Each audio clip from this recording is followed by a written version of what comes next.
அனைவருக்கும் வணக்கம். என் பேர் அத்திரா சரவணன். நான் நிலை 2இல் படிக்கிறேன். நம் தமிழ் மொழி மற்றும் பண்பாட்டை வளர்க்கும் அமெரிக்கன் தமிழ் கல்விக் கழகத்திற்கும் என் தமிழ் பள்ளியான ஆஸ்டின் செந்தமிழ் கல்வி கூடத்திற்கும் என் நன்றியை தெரிவித்துக் கொள்கிறேன். தமிழ் இனிமை மிகுந்த தாய்மொழி. பேச பழகினால் பஞ்சம் நீங்கும் பொன்னான மொழி. ஔவையார் நமக்காக 31 மூதுரைகள் எழுதியுள்ளார். அவற்றில் ஒன்றை இன்று நான் சொல்ல போகிறேன். மூதுரை என்றால் என்ன? மூதுரை என்பது நம் வாழ்க்கைக்கு நல்ல வழி காட்டும் நல்வரிகள். நான் 23வது மூதுரை பாடலையும் அதன் விளக்கத்தையும் சொல்ல போகிறேன்.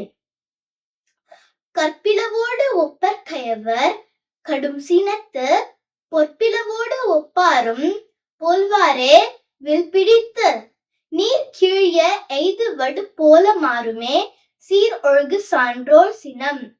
இந்த பாடலில் ஔவையார் சொல்வது என்னவென்றால், கயவர்களுக்கு கோபம் வந்தால் கல் உடைக்கும் அளவுக்கு கடுமையாக இருக்கும்.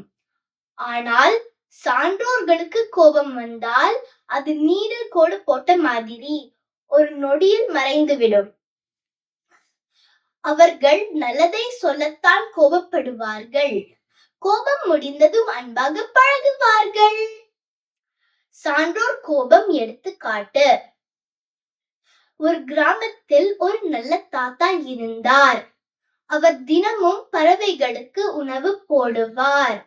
ஒரு நாள் சில குழந்தைகள் வந்து கற்கள் எறிந்தார்கள். பறவைகள் பயந்து பறந்து போயின. தாத்தாவுக்கு சற்று கோபம் வந்தது. ஆனால் அவர் கத்தவில்லை. அவர் மெதுவாக சொன்னார், பறவைகளும் நம்மை போல உயிர் உள்ளவை, அவற்றை காயப்படுத்த கூடாது என்றார் தாத்தா. குழந்தைகள் தாத்தாவிடம் மன்னிப்பு கேட்டார்கள். இந்த கதையில் தாத்தாவின் கோபம் நீரில் கோடு போட்ட மாதிரி. கயவர் கோபம் எடுத்துக்காட்டு. ஒரு நாள் ராமு ராஜா இருவரும் சேர்ந்து விளையாடினார்கள். விளையாடும் போது ராமு அறியாமல் ராஜாவின் பொம்மையை கீழே போட்டான். அது உடைந்தது. ராஜாவுக்கு கோபம் வந்தது.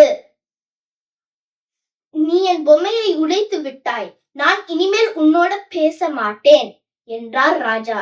என்னை மன்னிச்சிடு, நான் அறியாமலேதான் செய்தேன் என்றார் ராமு. ராஜா கோபமாகவேதான் இருந்தார். அவர் நாள் முழுதும் ராமுவுடன் பேசவில்லை. இந்த கதையில் ராஜாவின் கோபம் கல் உடைக்கும் அளவுக்கு கடுமையானது. முடியுரை. கோபம் வந்தால் நிமிடம் ஒன்றுக்கு நின்று சிந்தியுங்கள். அந்த ஒரு நிமிடம்தான் நம்மை சான்றோராக மாற்றும். நன்றி.